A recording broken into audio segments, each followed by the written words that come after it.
다 함께 자리에서 일어나셔서 오늘 우리에게 주시는 하나님의 말씀 시편 19편의 말씀을 같이 보도록 하겠습니다. 시편 19편 1절부터 14절까지의 말씀인데 시편 19편입니다. 하나님 말씀 같이 읽겠습니다. 제가 먼저 1절 읽겠습니다. 하늘이 하나님의 영광을 선포하고 궁창이 그의 손으로 하신 일을 나타내는도다. 언어도 없고 말씀도 없으며 들리는 소리도 없으나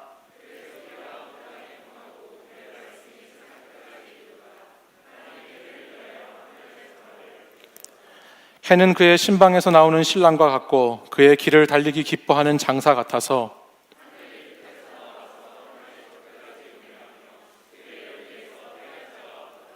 여호와의 율법은 완전하여 영혼을 소성시키며 여호와의 증거는 확실하여 우둔한 자를 지혜롭게 하며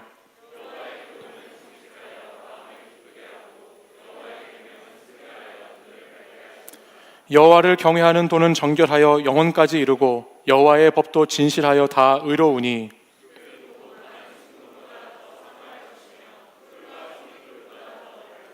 또 주의 종이 이것으로 경고를 받고 이것을 지킴으로 상이 크니이다.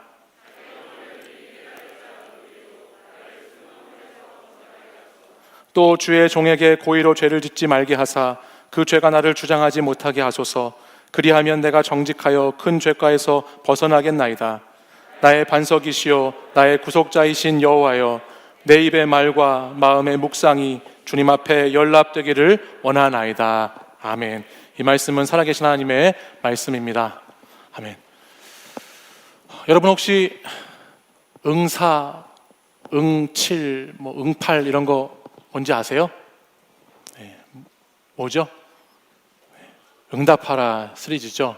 응답하라 1997, 1994, 1988입니다.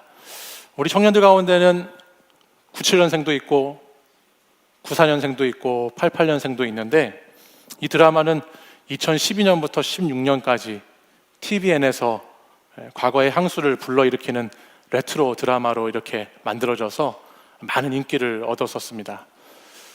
이 드라마가 당시에 시청률이 20%가 넘게 나오면서 정말 많은 사람들에게 큰 반응을 이뤘고 또 성공을 거뒀던 작품이었어요. 덕선이가 누구한테 시집을 할 것인가 참 재미있게 봤던 기억이 있습니다. 그러면 여러분 혹시 슬감이나 슬의도 아시나요? 아세요? 드라마 많이 보시네요. 네, 슬기로운 감방생활, 슬기로운 의사생활이라고 요즘에 이제 시즌 1이 거의 끝나가는 것 같은데 방영하고 있죠. 이 드라마는 그 응답하라 시리즈를 만들었던 신원호 PD와 이우정 작가가 함께 다시 연출하고 작가를 하면서 슬기로운 시리즈를 만들어내고 있는 작품들입니다. 저도 우연히 이 슬기로운 의사생활이라는 드라마를 보게 됐는데 보통 이렇게 의학 드라마가 굉장히 전문적이고 또 무겁고 약간 차가운 어떤 그런 내용을 담고 있는데 반해서 이 슬기로운 의사생활은 참 인간적인 면이 있고 그 내용에 따뜻한 부분이 있어서 재미있게 봤던 기억이 있습니다. 특별히 이 슬기로운 의사생활이라는 작품을 연출한 신원호 PD의 얘기를 들어보니까 이 PD가 이 드라마를 만들면서 슬기롭다고 하는 것을 이렇게 얘기하더라고요. 평범한 사람들의 일상 속에서 조금 특별한 것이 슬기로움인 것 같다. 그래서 슬기로운 의사생활 이 드라마를 만들면서 좀 의사 어떤 전문적인 거에 치우치는 것이 아니고 평범한 인간의 모습들, 사람 사는 그런 모습들, 그런 것들을 그려가고 있다라는 이야기를 제가 본 적이 있습니다. 오늘 설교의 제목이 뭔지 아세요? 슬기로운 신앙생활입니다. 슬신이죠. 네, 슬신. 제가 슬기로운 신앙생활이라고 설교 제목을 이렇게 정하면서 슬기롭다라고 하는 것이 뭔가 한번 생각해 보았습니다. 그러면서 앞에서 신 PD가 얘기하겠던 것처럼 평범함 속의 특별함, 이것이 슬기롭다라고 하는 부분과 참 많은 것들을 생각해 보게 한다라는 생각이 들었어요. 우리가 평범한 일상 가운데 그리스도인으로서 특별한 삶을 살아내야 하는 사람들로 이 자리에 모여 있지 않습니까? 근데 우리가 슬기로운 신앙생활을 하려면 어떻게 해야 될까라는 생각 가운데 그 말이 딱 떠오르더라고요. 우리가 예수님을 믿으면서 일상을 포기할 수가 없죠. 예수 믿는다고 우리가 다 산속에 들어가서 살아가는 것도 아니고, 또 우리가 어디에 속세를 떠나서 은둔나처럼 살아가는 것이 아니기 때문에 우리가 마주하는 매일매일의 일상은 참 평범한 일상입니다. 그러나 그 평범한 일상 가운데에서도 저와 여러분은 이 믿지 않는 사람들이 똑같이 보고 똑같이 생각하고 똑같이 살아가는 삶의 방식과는 어떻게 보면 조금은 특별하게, 조금은 다르게 살아가야 하는 삶의 역할이 있는 것이 저와 여러분의 삶이 아닌가라는 생각을 해보게 됩니다. 예수님을 믿는다고 하는 것, 예수님을 따른다고 하는 것은 그렇기 때문에 평범한 일상이지만 조금 특별한 삶을 살아내는 것이 아닌가라는 생각을 해보게 되었어요. 바라기는 오늘 이 시편 19편 말씀을 보면서 어떻게 하면 그렇게 슬기로운 삶을 살아갈 수 있는가, 슬기로운 신앙인으로 살 수 있는가에 대해서 한번 저와 말씀을 나눠봤으면 좋겠습니다. 시편 19편의 말씀은 크게 두 부분으로 이 말씀이 구성되어 있습니다. 첫 번째는 19편 1절부터 6절까지의 말씀이 한 부분이고, 그 다음에 7절부터 11절까지가 한 부분, 크게는 두 부분이고요. 마지막 14절이 결론 부분으로 이 본문이 구성되어 있는데, 1절에서 6절까지는 자연 계시를 통해서 하나님이 어떤 분이신가, 특별히 창조주 하나님이 어떤 분이신가라는 말씀을 합니다. 그리고 7절부터 11절까지는 우리 말씀을 통해서 우리에게 나타나신 하나님은 어떤 분이신가, 말씀의 하나님에 대해서 우리에게 알려주고 있죠. 그러니까 앞에서 말씀드린 대로 이거를 조금 더 여러분과 신학적인 용어로 바꾸자면 평범함과 특별함이라고 했는데, 일반 계시, 자연을 통해서 일반적으로 드러나는 하나님과 특별 계시, 말씀을 통해서 특별하게 나타나는 하나님의 모습을 이 19편 말씀은 잘 우리에게 보여준다라는 것입니다. 우리 먼저 본문 1절 말씀을 같이 한번 읽어볼까요? 우리 19편 1절 말씀 같이 한번 읽겠습니다. 시작. 하늘이 하나님의 영광을 선포하고 궁창이 그의 손으로 하신 일을 나타내는도다. 아멘. 여러분, 가끔 연예인분들이 시상식에 이렇게 나오셔서 뭔가 상을 타시는 수상소감을 할 때 보면 그런 이야기들 한 번쯤 들어보셨을 겁니다. 이렇게 나와서 상을 받고서 이렇게 무대에 나와서 쓰면 막 이렇게 하면서 하나님께 영광을 올립니다, 뭐 이런 얘기 하는데 들어보셨죠? 제가 잘 못 따라했나요? 좀 더 리얼하게 했어야 되나요? 하나님께 영광을 올립니다라는 얘기를 하는 걸 들어보셨을 거예요. 지난 2018년에도 개그우먼 이영자 씨가 KBS 연예대상에서 대상을 타고 나서 수상소감에서 이런 이야기를 한 적이 있어요. 끝까지 날 포기하지 않게 기둥이 되어주신 하나님께 감사합니다 라는 수상소감을 딱 하더라고요. 그 수상소감을 이렇게 하고 나서 많은 사람들 사이에서 그것이 회자가 됐습니다. 그동안에 참 우여곡절이 많았던 영자 씨의 삶을 이렇게 생각해 보니까 그 수상소감이 참 감동적이고 감격적인 소감이었다라고 이야기하는 사람들이 있었어요. 근데 한편에서는 그 수상소감을 딱 들은 분들 가운데에는 꼭 그렇게 수상소감을 했어야 했는지 불편함을 이야기하는 네티즌들도 있었다고 하더군요. 기독교인들 정말 유별나다.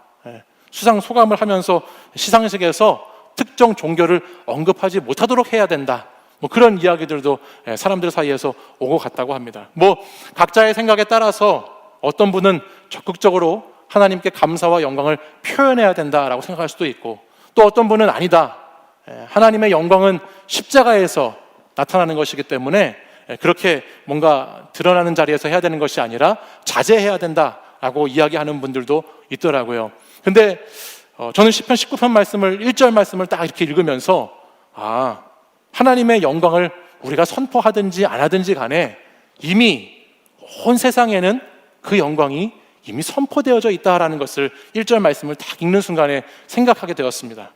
하늘이 하나님의 영광을 선포합니다. 하늘이 있는 곳이라면 그곳은 어디서나 하나님의 영광이 선포되어지고 있다는 것이에요.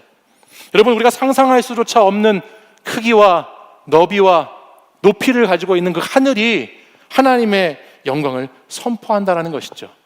여러분, 하늘이 시작과 끝이 어딘지 여러분 아시나요? 하늘 위에 하늘이 어떤 건지 여러분 아십니까? 감히 우리가 다 생각해내고 상상할 수 없는 것임에도 불구하고 그 자연이, 그 하늘이, 놀라운 이 모든 세계가 하나님의 영광을 이미 선포하다라는 것입니다.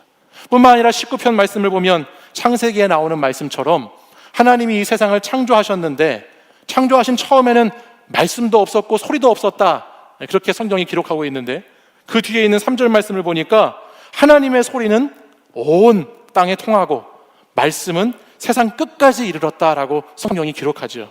온 세계를 창조하시고 온 세계를 다스리시고 주관하시는 하나님의 위엄이 오늘 성경 시편 1절부터 계속해서 이어져서 내려오고 있어요.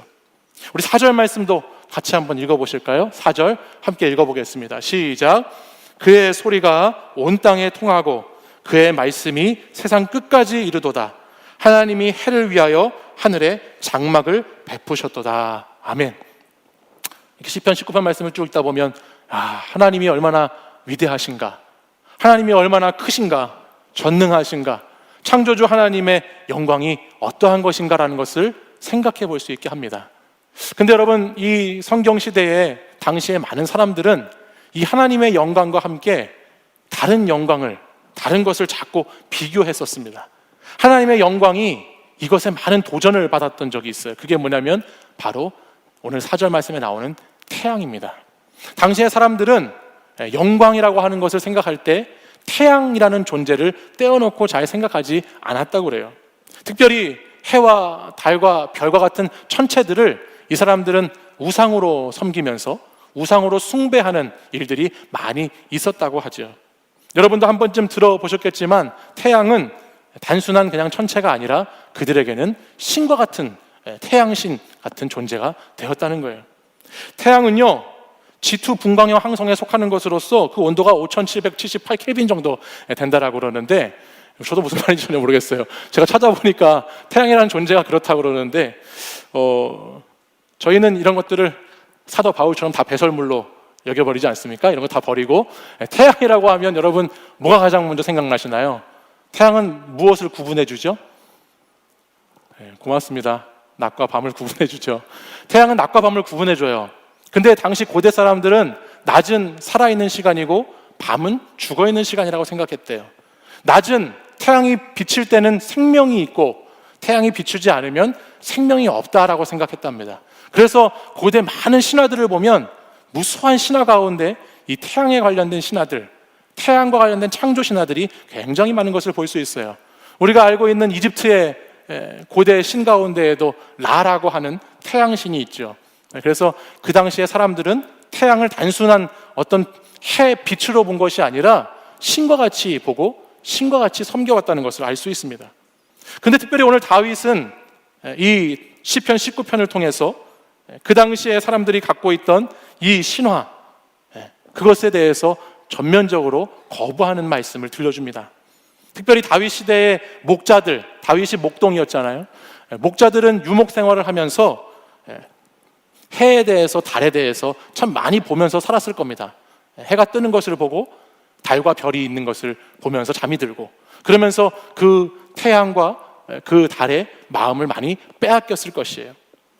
특별히 해가 자신의 눈을 멀게 할 정도로 강력한 빛을 쏘게 되면 그것을 보면서 정말 태양이라고 하는 것이 신비한 것이구나라고 느꼈고, 또 특별히 온 세상에 퍼지는 이 태양의 빛을 보면서 많은 사람들이 감탄하고 감격했겠죠. 특별히 태양이 여러분 잘 비춰줘야 여러분이 아는 것처럼 싹이 나고 열매를 맺게 되잖아요.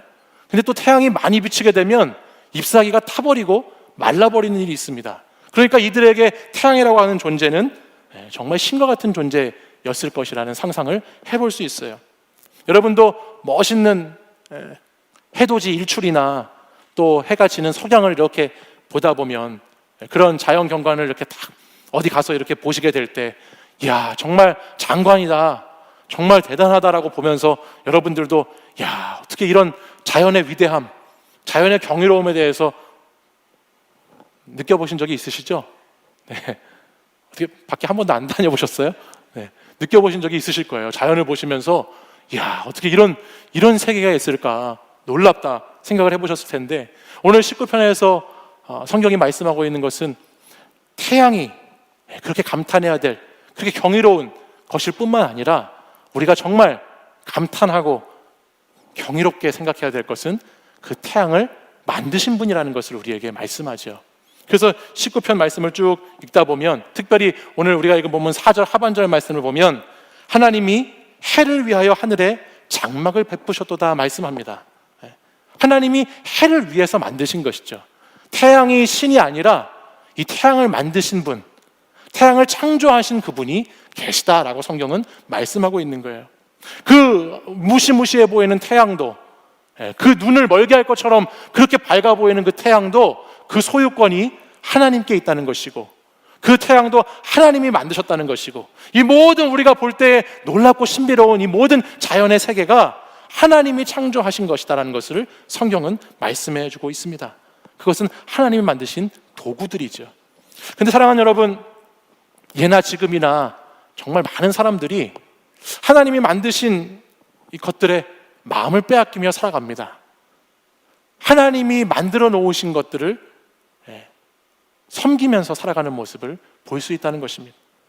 고대 사람들이 태양을 이렇게 신으로 섬겨왔다면, 저는 오늘 여러분에게 이렇게 한번 묻고 싶은데요, 오늘 저와 여러분은 무엇을 태양처럼 섬기며 살아가고 있습니까?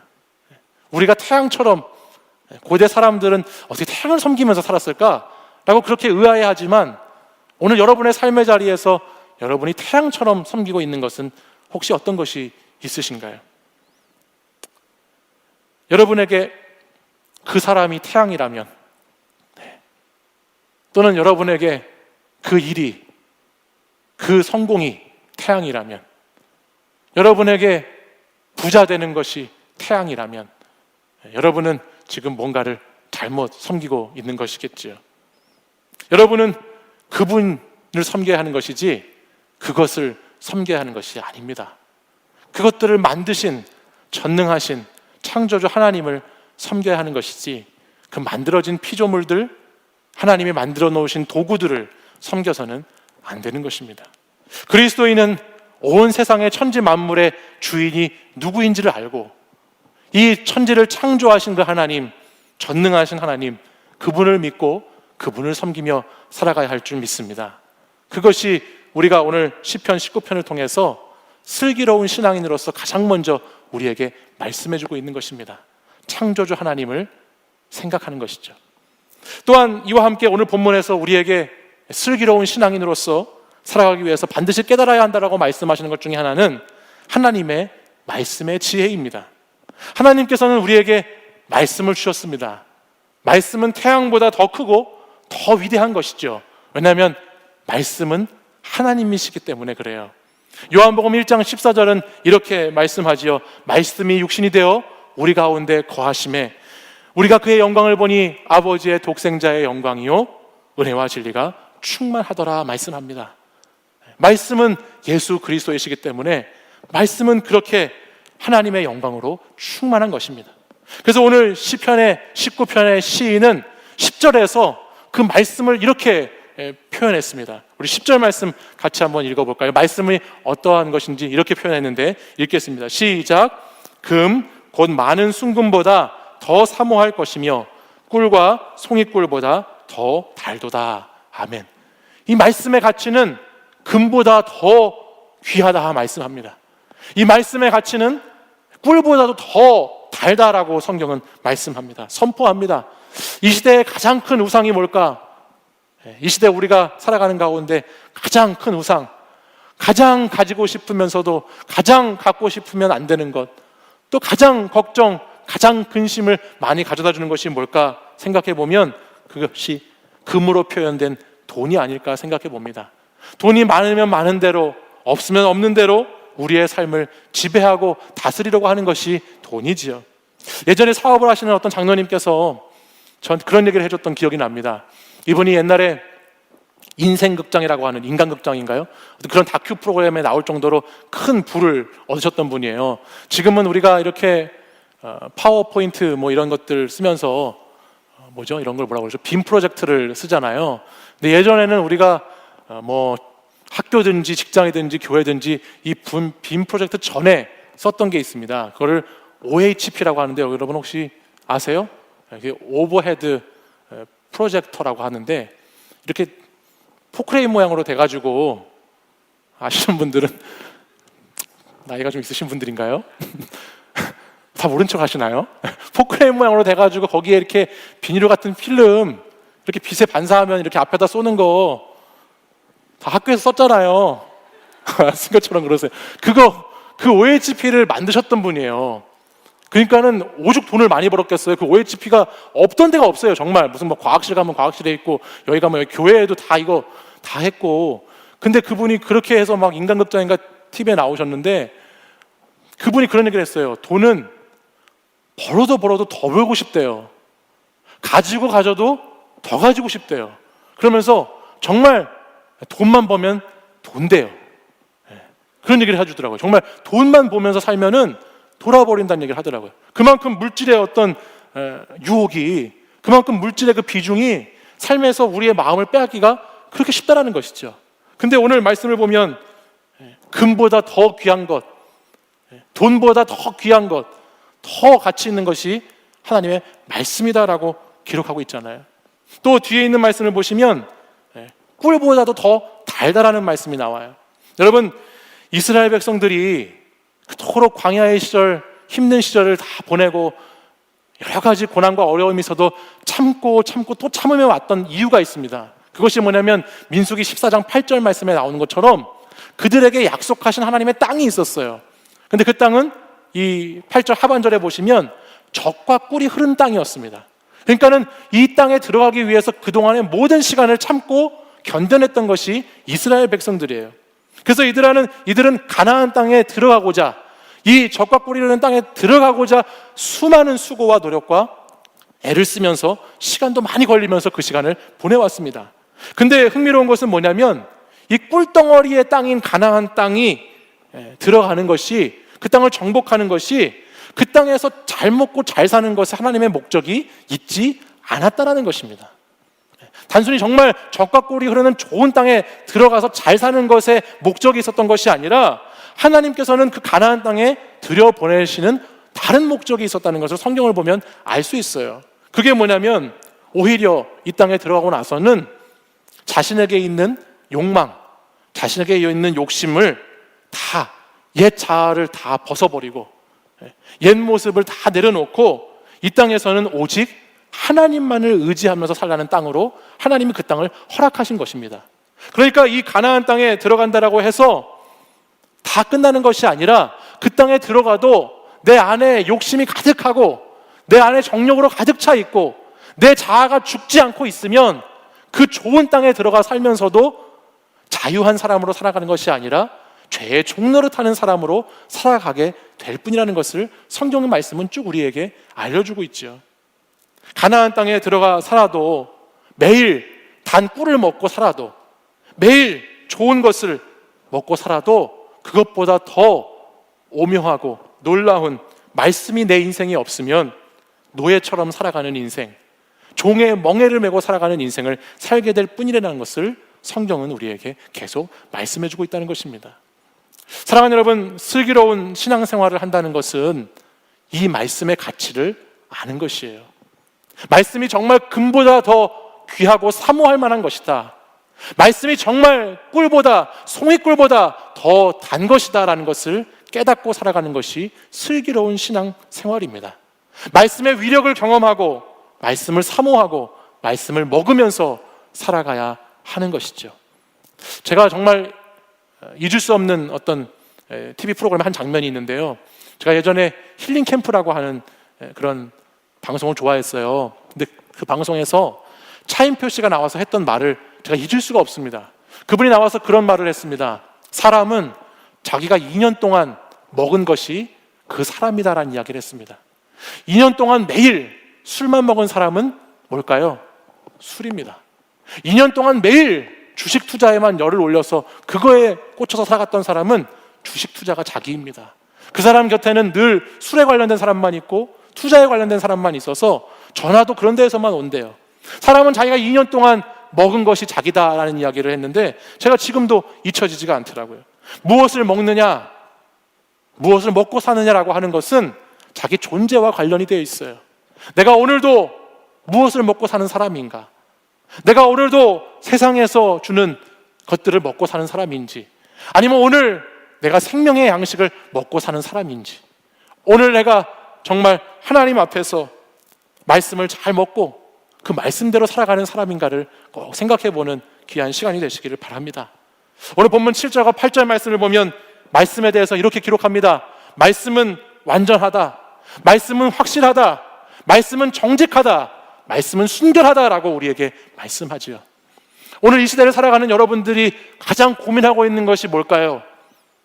가장 고민하고 있는 게 저는 여기 다 있다고 보는데요. 여러분, 불완전해서 고민하지 않으세요? 불확실해서 고민하지 않으십니까? 부정직함 때문에 고민하지 않으시나요? 불순하기 때문에 여러분 고민하지 않으시나요? 근데 오늘 성경은 뭐라고 말씀하지요? 말씀이 완전하고, 말씀이 확실하고, 말씀이 정직하고, 말씀이 순결하다라고 말합니다. 그리고 이어지는 그 뒤에 나오는 말씀들을 보면 말씀이 그렇기 때문에 말씀은 우리를 완전히 영혼을 소생시킨다, 말씀은 우리를 지혜롭게 한다, 말씀은 기쁘게 하고, 말씀은 밝게 해준다라고 성경은 기록하고 있습니다. 여러분이 찾고 있는 그 완전함, 여러분이 찾고 있는 그 확실함, 여러분이 찾고 있는 그 정직함, 그 순결함이 다 이 말씀 안에 있다라고 성경은 우리에게 들려주고 있어요. 여러분, 말씀을 통해서 이것들을 깨닫고 이것대로 살아가는 은혜가 여러분 가운데 충만하기를 간절히 소망합니다. 세상에서 우리를 죽이고 우리를 어리석게 하고 우울하게 하고 어둡게 하는 것들에 마음 빼앗기지 마시고, 금보다도 더 사모할 만하고 꿀보다도 더 단 그 말씀 의지하는 저와 여러분이 되기를 바랍니다. 슬기로운 신앙인은 이처럼 시편 19편 1절에서 11절까지 창조주 하나님에 대해서 아는 것, 그리고 말씀의 놀라운 은혜에 대해서 아는 것, 이것과 함께 오늘 본문 14절 말씀을 보면 최종적으로 하나님을 기쁘시게 하는 삶을 사는 것이다 라는 것을 알 수 있습니다. 우리가 잘 아는 말씀인데 시편 19편 14절의 말씀을 우리 같이 한 목소리로 한번 읽어보겠습니다. 시작. 나의 반석이시여 나의 구속자이신 여호와여, 내 입의 말과 마음의 묵상이 주님 앞에 연락되기를 원하나이다. 아멘. 사실 오늘 본문 이 시편 19편 14절 말씀을 히브리 원어로 보면 앞뒤 순서가 좀 다르게 되어 있습니다. 지금 성경에는 나의 반석이시여가 먼저 나오지만 원어 성경에는 내 입술의 말과 나의 마음의 묵상이 주께 연락되기를 원하나이다, 나의 반석이시요 나의 구속자이신 여호와여, 이렇게 성경이 기록돼요. 그래서 오늘 말씀을 보다 보면 결론적으로 우리가 어떤 삶을 살아야 하는가, 내 입술의 말과 나의 마음의 묵상이 주께 연락되는 삶을 살아야 된다라고 시인은 마지막 결론을 맺습니다. 그 이유는 하나님만이 우리의 반석이시고 하나님만이 우리의 구속자가 되시기 때문이다 라고 말씀을 맺지요. 여기에 연락된다라고 하는 뜻은 기쁠 열자에 바칠 납자를 씁니다. 그래서 기쁘게 바쳐지는 것, 기쁘게 받아지는 것을 뜻하는 것이에요. 히브리 원어에는 이걸 라존이라는 단어로 표현했다고 그러는데, 이 단어는 마음에 들고 기꺼이 받아들인다는 뜻이 있답니다. 그러니까는 히브리어로 표현했을 때 이 시편의 기자는 내 입의 말과 마음의 묵상이 기쁘게 받아들여지고 마음에 들어 하는 것을 말하는 것이죠. 하나님 마음에요. 특별히 이 연락이라고 하는 표현은 성경에서 주로 제사를 드릴 때 사용했던 표현이에요. 여러분들이 아시는지 모르겠지만 창세기 말씀에 보면 하나님께서 누구의 제사는 받으셨는데 누구의 제사는 받지 않으셨죠? 아벨이라고 하는 사람의 제사는 받으셨지만 가인의 제사는 받지 않으셨어요.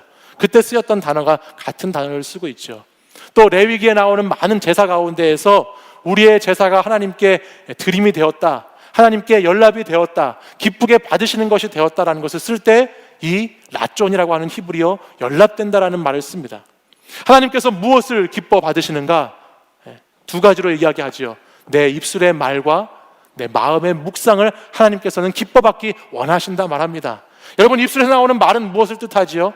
이것은 외적인 것을 뜻하지요. 내 입으로 통해서 나오는 외적인 형식, 겉으로 드러나는 삶, 겉으로 드러나는 신앙을 뜻합니다. 또한 마음의 묵상은 무엇을 말합니까? 마음의 묵상은 내 내면의 삶, 내 안에 있는 생각, 내 안에 있는 의지, 자기 결정할 수 있는 의사결정의 것도 하나님께 드려지는 것을 뜻합니다. 이 둘이 하나가 되어서 하나님을 기쁘시게 할 때, 내가 외적으로 내적으로 내 입술과 내 마음이 하나님을 기쁘시게 할 때, 그것이 바로 슬기로운 신앙생활을 하는 사람의 모습이다라고 오늘 성경은 우리에게 말씀하는 것입니다. 사랑하는 여러분, 마음에 묵상이 없이 입술에 말만 있으면 어떻게 될까요? 말쟁이가 되고 말죠. 서기관과 바리새인처럼 외식하는 자, 가식적인 신앙인이 되어버리고 맙니다. 오늘 이 공동체 안에서는 거룩한 것 같지만 밖에 나가서 말하고 행동할 때 전혀 다르게 사는 사람을 보게 되면 우리는 그 사람을 진정한 그리스도인이라고 말하지 않죠. 내 입술의 말, 입술로 나오는 말이 그만큼 외적인 것도 중요하다는 것이에요. 근데 입술에 말은 없고 또 마음에 묵상만 있는 사람이 있습니다. 이 사람은 신앙이 자기 안에 머물러 있는 신앙입니다. 자기 만족을 위한 신앙생활만 하는 것이죠.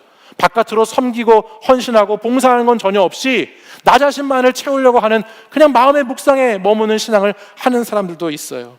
이 사람들은 이기적인 그리스도인입니다. 그 사람들을 통해서는 하나님의 어떤 역사도 하나님의 어떤 은혜도 흘러가지 않기 때문에 그냥 그런 이기적인 그리스도인으로 사는 것일 뿐이게 되는 거예요. 그러므로 우리는 우리의 입술의 말과 우리 마음의 묵상이 하나가 되어서, 저는 이게 진실됨이라고 생각해요. 내 말과 내 마음이 하나가 되는 것, 그것이 진실됨이라고 생각하는데, 그 진실된 것으로 하나님을 예배하는 사람, 아까 말했듯이 하나님 연락된다라고 하는 것이 제사 때 많이 쓰였다고 그랬잖아요. 내 입의 말과 내 마음의 묵상이 하나가 돼서 말과 마음이 따로 놀지 않아서 정말 진실돼서 그걸로 하나님을 예배하는 사람, 그 사람이 정말 슬기로운 사람이다라고 오늘 성경은 우리에게 말씀하고 있습니다.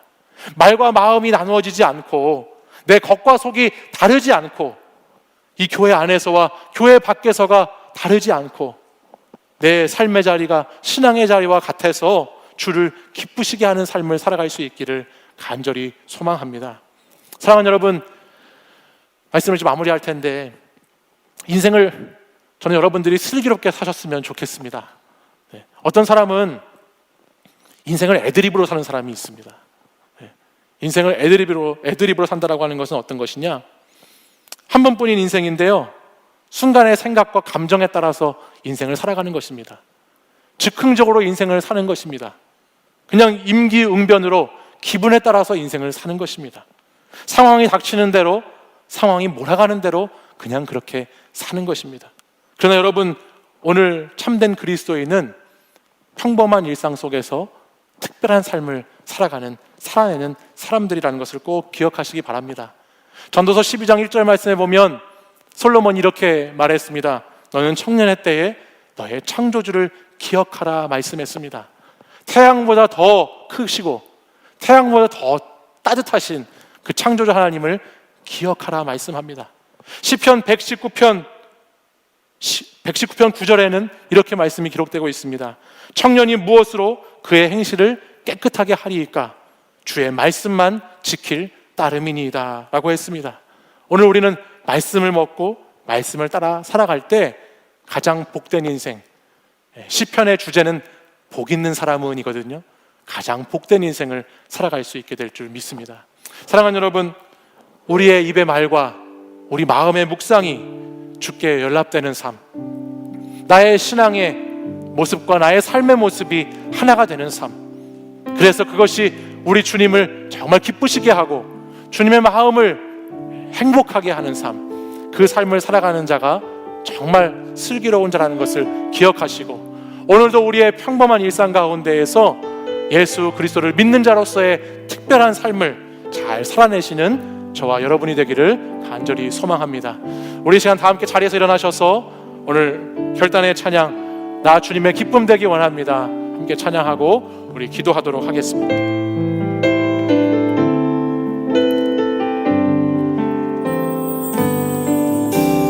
나 주님의 기쁨 되기 원하네. 내 마음을 새롭게 하소서. 새 부대가 되게 하여 주사. 주님 주님의 빛 비추게 하소서. 내가 원하는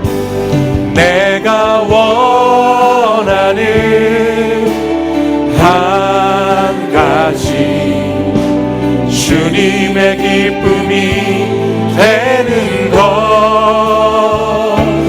내가 원하는 한 가지 주님의 기쁨이 되는 것. 겸손히 내 마음 드립니다. 겸손히 내 마음 드립니다. 나의 모든 것 받으소서. 나의 맘 깨끗게 씻어주사 주의 길로 행하게 하소서. 내가 원하는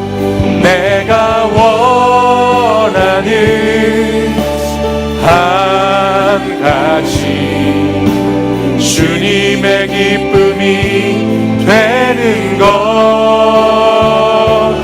내가 원하는 한 가지 주님의 기쁨이 되는 것.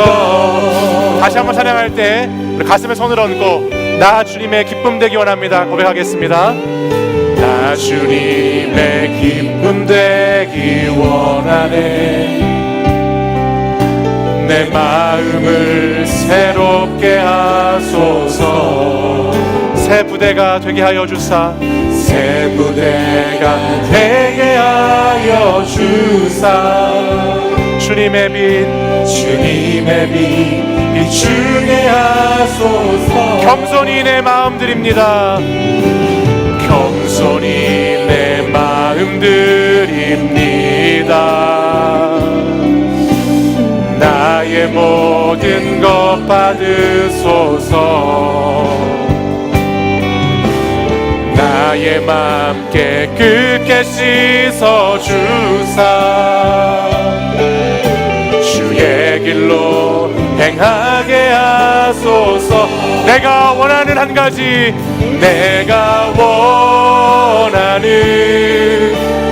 한 가지 주님의 기쁨이 되는 것. 내가 원하는 한 가지 주님의 기쁨이 내가 원하는 한 가지. 내가 원하는 한 가지 주님의 기쁨이 되는 것.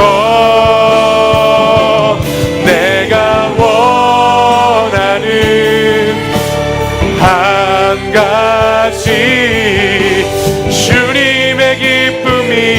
우리 마지막으로 한 번 더. 내가 원하는 한 가지. 내가 원하는 한 가지 주님의 기쁨이 되는 것. 내가 원하는 한 가지 주님의 기쁨이 되는 것.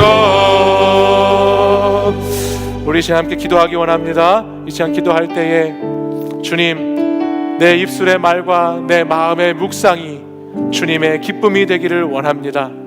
나의 반석이시고 나의 구속자 되신 주님, 주님만이 나의 기쁨이 되시고 나도 주님의 기쁨이 되는 삶을 살기를 이 시간 함께 기도하기를 원합니다. 우리를 지으실 뿐만 아니라 모든 세계를 창조하신 그 위대하신 창조주 하나님을 알고 또 우리에게 그 하나님이 말씀으로 오셔서 오늘도 말씀하여 주시고 말씀으로 우리를 완전케 하시고 말씀으로 우리를 다스리시고 우리를 인도해 가시는 분이심을 믿으며 오늘도 그 주님만 의지하고 그 주님만 붙잡고 내 삶이, 내 인생이 주님의 기쁨이 되는 인생을 살기 원하는 마음으로 이 시간 함께 주여 세 번 부르짖고 간절히 함께 기도하겠습니다. 주여 주여 주여. 살아계신 하나님 아버지, 오늘도 하나님께서 우리에게 말씀하시고 말씀으로 우리에게 오신 주님이심을 이 시간 믿음으로 고백하며 기도합니다. 아버지 하나님, 주의 말씀이 우리를 인도해 가시고 우리를 아버지께서 역사해 가신 주님이심을 이 시간 다시 한번 기도합니다. 주여 아버지 하나님, 우리가 하나님 우리의 내적으로 우리의 신앙을 아버지 하나님께 올려드릴 수 있도록 인도해 주시고, 아버지 하나님 정말 하나님 평범한 가운데에서 하나님 사랑을 가지고 슬기로운 신앙인으로 살아갈 수 있도록 아버지 인도해 주시옵소서. 오늘 이 시대 가운데 하나님 우리가 하나님 은혜를 의지하고 하나님 말씀을 의지하고 주의 성령을 의지해서 살기를 간절히 소망합니다. 주님, 우리가 주님만을 아버지 하나님 바라보기 원합니다. 하나님 말씀이 우리의 치료제가 되고 말씀이 우리의 길을 인도해 줄 것을 믿사오고, 주여 우리 가운데 오신 주님 하나님의 그 위대하심을 알고 하나님의 그 크심을 알고 아버지 우리가 그 주님을 믿고 주님께서 우리를 아버지 인도해 가시니 의지하시고 도와주시고 역사해 주시옵소서. 주여 인도해 주옵소서. 주여 역사해 주옵소서. 오늘도 우리에게 말씀하여 주옵소서. 하나님 우리에게 역사해 주옵소서. 진실한 주님의 사랑 아버지 하나님 주님만을 바라보고 하나님 우리가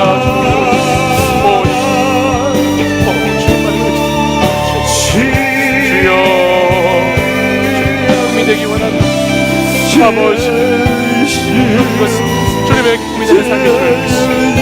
아버지 기쁨을 진짜 살리지 않습니다. 주님만을 바라는 하나님의 삶을 되게 하여 주옵소서.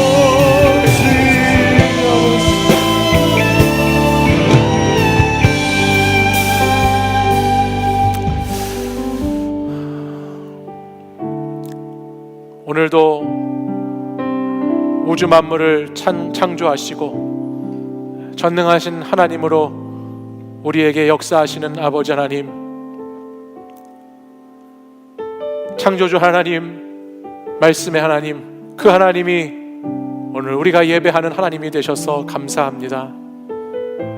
주님의 크심을 알고 나의 작음을 알아 주님께 더 겸손하게 나아가고 주님 의지하고 주님께 기쁨이 되는 삶을 살기로 결단하는 오늘 이 자리에 모인 사랑하는 청년들과 성도들에게 주님이 함께하여 주시고 특별히 하나님 말씀으로 역사하셔서 주의 말씀이 영혼을 소생케 하고 주의 말씀이 지혜롭게 하고 말씀이 주는 기쁨으로 말씀이 어두움을 물리치심으로 오늘도 우리의 삶의 자리, 신앙의 자리가 진실된 자리가 될 수 있도록 인도하여 주시옵소서. 청년들이 찾고 있는 것들이 주님 말씀 안에 있습니다. 우리는 불완전하고 불확실하고 부정직하고 불순한 인생들일 뿐이지만 주의 말씀 속에 답이 있고 주의 말씀 속에 길이 있고 그 말씀과 내가 하나가 될 때 주의 능력과 역사가 나타나게 될 줄 믿습니다. 오늘도 내 입술의 말과 우리 마음의 묵상이 하나가 되어서 하나님을 그렇게 예배하고 하나님을 그렇게 기쁘시게 하고 그 주님의 기쁨이 오늘 우리의 삶의 자리도 이어질 수 있도록 하나님 역사하여 주시옵소서. 슬기로운 신앙생활을 할 수 있는 하나님의 사람들이 될 수 있도록 인도해 주시옵소서. 날마다 똑같이 반복되는 평범한 일상이지만 그 일상의 삶 가운데 진정한 예배자로 특별한 삶을 살아낼 수 있도록 인도해 주시고 오늘도 나의 예배의 이 자리가 삶의 예배로 이어질 수 있도록 역사해 주시고 오늘도 우리 청년들이 머무는 곳곳마다 하나님의 은혜와 하나님의 말씀이 충만하게 역사하는 자리가 되게 하여 주시옵소서. 주님, 한 주간도 주님 말씀을 의지해서 살아가기를 원합니다. 특별히 하나님, 다음 주는 성령 강림 주일로 또 우리 마을과 목장 모임이 시작되는 주일로 하나님 모이고자 합니다. 이 땅이 함께 모이기 힘들고 같이 하기 어려운 시대이지만 저희들 예배와 모임이 회복되기를 기도하고 또 예배와 모임의 자리에 함께 하기를 소망하오니 주께서 인도해 주시고 주께서 역사해 주셔서 많은 청년들 함께 모여 주님을 예배하고 교제할 수 있도록 인도하여 주시옵소서. 우리의 신앙이 하나님 아버지 앞에 온전히 연락되기를 간절히 소망합니다. 이제는 우리 주 예수 그리스도의 은혜와 하나님 아버지의 사랑과 성령의 교통하심이 오늘도 슬기로운 신앙생활을 하기로 결단하고 이 시간 우리가 주님의 기쁨이 되기로 다시 한번 다짐하며 나의 삶의 자리, 신앙의 자리, 그곳이 하나님의 말씀이 있고 창조주 하나님의 놀라운 은혜가 회복되는 자리가 되기를 기대함으로 나아가는 이 자리에 모인 모든 사랑하는 청년들과 성도들 위해 이제부터 영원히 함께 하시기를 간절히 축원하옵나이다. 아멘.